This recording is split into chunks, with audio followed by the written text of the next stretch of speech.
Alright, so I just finished my labor and delivery video and I'm gonna go right ahead and start into this one because so far Riley's being really good and sleeping. So yeah, after the surgery was done, they stitched me up and everything. They transferred me over to a bed and I was able to then hold Riley on my chest, and they were wheeling me out into this, oops, got some puke here.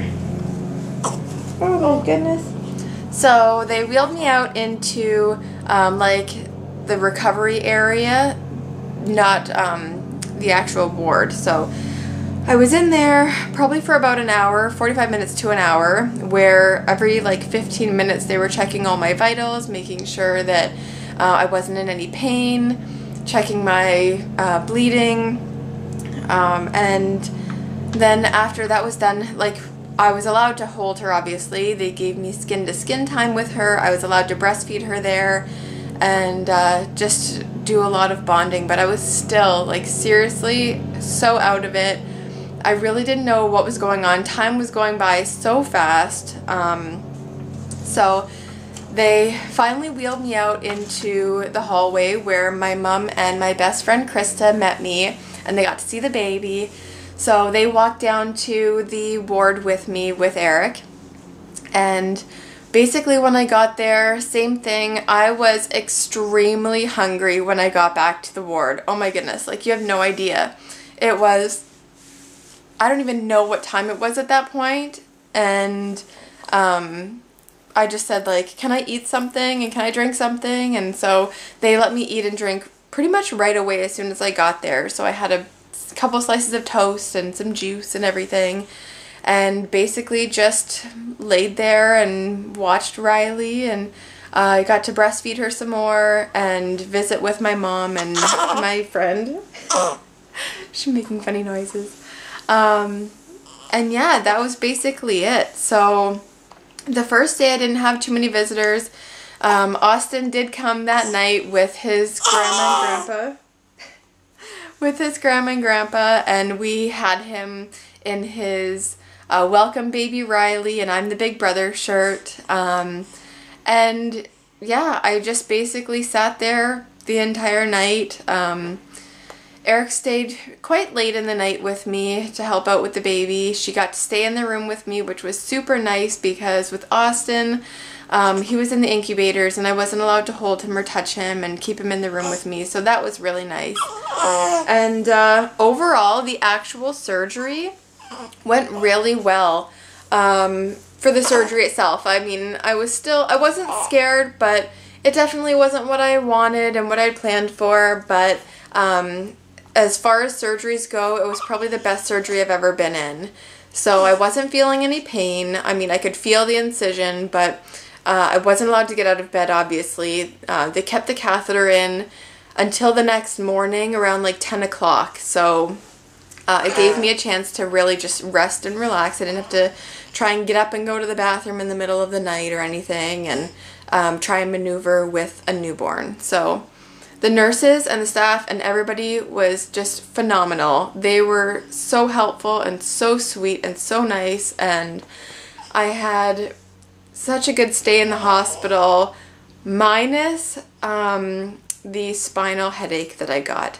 Now, if you guys don't know what a spinal headache is, it's from the spinal that they give you before you go in, and basically what happens is they go into the spine, and when you have a spinal headache, it's where they've punctured your spinal cord and the fluid's leaking out.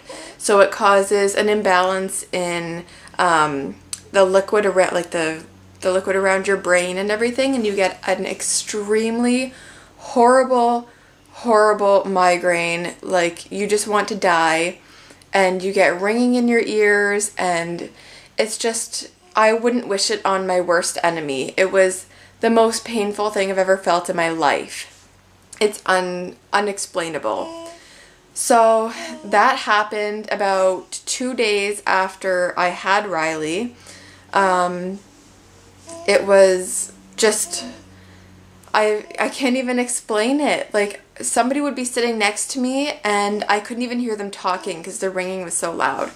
Now, of course, the hospital, I just kept saying, I have this bad migraine, I have this bad migraine, and at this point I had already, after a couple days being in the hospital, weaned myself down from, you know, the morphine to the Percocets to Tylenol 3s down to basically just one regular Tylenol. That's all I was taking because I just couldn't deal with this headache and I didn't know what it was. So finally, after 4 days of being in excruciating pain, they finally said, okay, you've got a spinal headache, and the only way to get rid of the spinal headache is to either wait it out, or what they do is they do a blood patch where they take some blood from your arm, go back into your spine, and patch up the hole where the spinal fluid is leaking out of. The other option was to lie flat on my back for 24 to 48 hours, be pumped with saline and caffeine and drinking lots of Coke and all that other stuff. So that's exactly what I did. I just lied flat. I didn't want to go for another procedure unless it was absolutely necessary. So it was just a horrible experience for that. The day that I was at my worst with the spinal headache, they had come in and told me that Riley was jaundiced and so she'd have to go under the lights.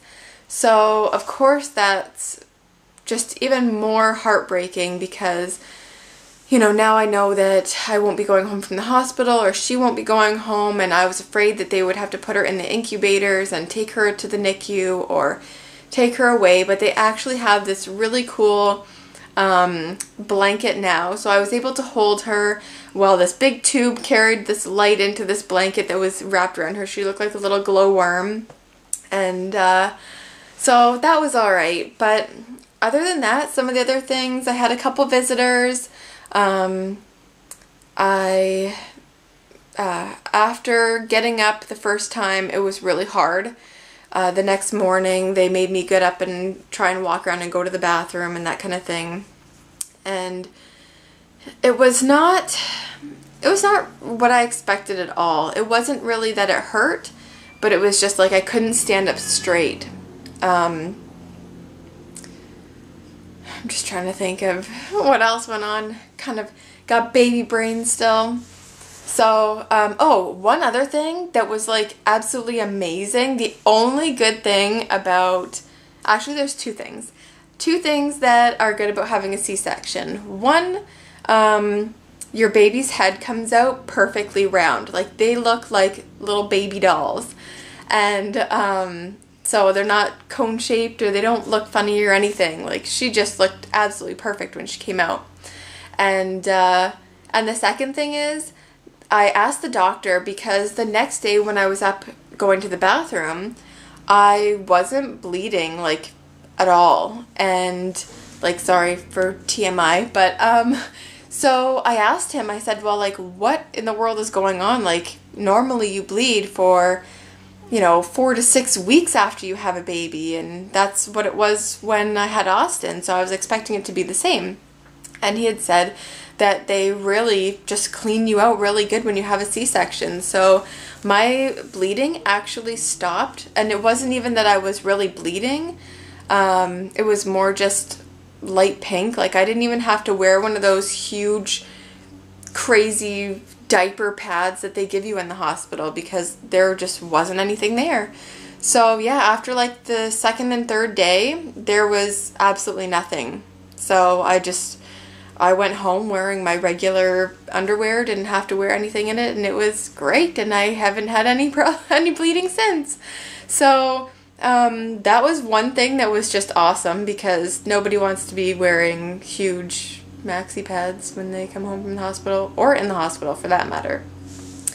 So, but yeah, so that's basically it for my hospital stay. Like I said, everybody, the nurses and everything were so super sweet. They were so helpful. My mom was there to help me shower every couple of days.